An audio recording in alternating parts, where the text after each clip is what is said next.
In 2020, Netflix and OCN struck gold with a television adaptation about a group of local noodle shop workers who moonlight as superpowered demon hunters. At the center of this team is a high school student named So-mun, who quickly becomes the emotional anchor for the group. After 16 episodes of escalating battles, the team finally corners and defeats their primary target, a terrifying level 4 evil spirit possessing the city's mayor. The captured demon is sent to the afterlife, and the devoured human souls it trapped are set free. This gives So-mun the chance to finally speak to the spirits of his parents and say a proper, tearful goodbye. The series wraps up 1 month later. The heroes receive sleek new suits, hitting the streets to continue their patrol of the city. It is a neat, self-contained conclusion. The hero's origin story is complete, the main villain is defeated, and the audience gets the satisfaction of watching good permanently triumph over evil. But that television script was based on an original Kakao webtoon called Amazing Rumor, written and illustrated by Jong-e. When translating those final chapters for the screen, the showrunners intentionally left out a terrifying epilogue. Viewers of the K-drama were given a comfortable, happy ending. Readers of the webtoon, however, closed their apps on a brutal cliffhanger that put the hero's survival in immediate jeopardy. The webtoon's final scene cuts abruptly from the victorious heroes to a dark, chaotic prison corridor.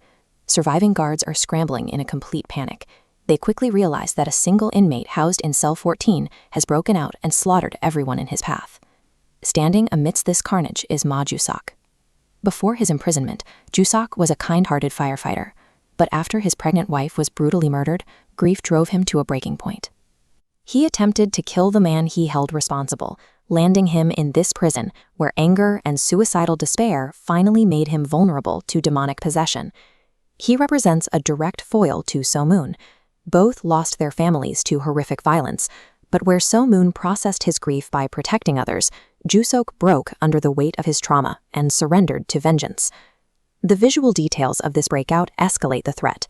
The final panel shows a close-up of Jusok in the shadows, with dark blood dripping down from his eyes. Even more alarming is the visual cue surrounding his body.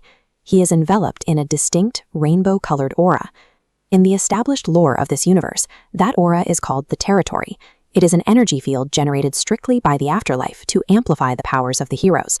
Demons do not have access to it. By manifesting this perimeter, Jusok breaks the known laws of this world. He has hijacked the exact supernatural advantage the counters rely on to survive. Introducing an antagonist with these specific abilities forces a complete shift in how the heroes operate. This flowchart illustrates the traditional path an evil spirit takes to gain strength. They level up slowly by consuming human souls. Jusok shatters that model entirely. He can see through the hero's territories, conjure his own fields, and absorb counterpowers directly. The counters are no longer hunting standard prey. They are facing an enemy who can match their movements, steal their abilities, and outmaneuver them in their own domain. The two mediums ultimately aimed for very different effects in their final moments. The television adaptation wanted to reward its viewers. It wrapped up the emotional arcs and promised that the city was safe in the hands of its protectors. The original comic used its final pages to warn the audience that the rules they spent the entire story learning were about to be rewritten. The showrunners ultimately gave the counters peace. The webtoon author gave them a villain armed with their own greatest weapon.